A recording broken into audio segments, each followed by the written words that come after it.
Kto začína? Ja.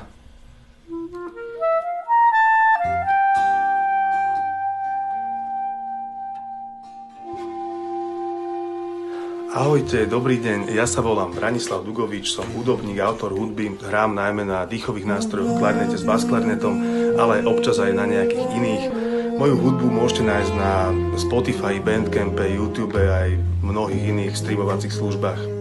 Môžete, ale nemusíte samozrejme ma poznať z rôznych koncertov, nahrávok, spoluprác napríklad s Eddym Stevensom alebo s Jožkom Luptákom a podobne.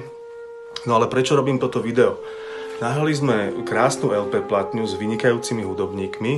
Môžete ich vidieť priamo pri nahrávaní albumu na videu za mňou.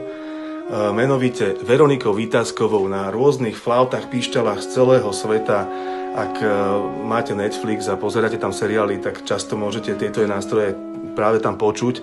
A Viedenčanom Matiasom Leubnerom, ktorý hrá na taký netradičný, zaujímavý nástroj s názvom hurdy-gurdy, alebo tiež sa to nazýva ninera. Album sa volá Everyday Afterwork Music, vyšiel vo vydavateľstve Hlava 22. Vyzerá takto.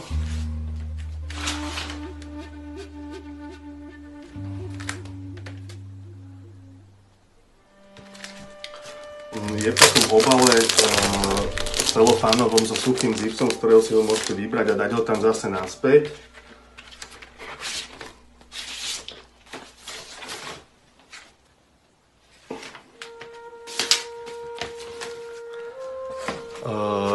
No a vydali sme veľmi málo kusov, ktoré sa nám rýchlo rozchytali.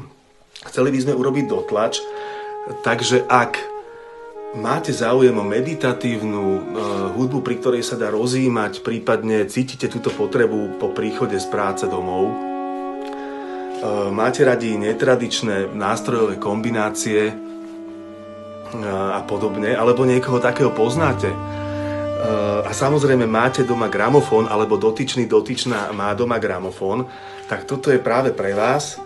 Podporte nás sumou aspoň 30 €, alebo kľudne aj viac a príde vám takáto platňa domov. Ak by ste ju chceli mať podpísanú, venovanú, napíšte do správy. Budeme vďační za každú podporu, každé zdieľanie a prajeme vám príjemné počúvanie.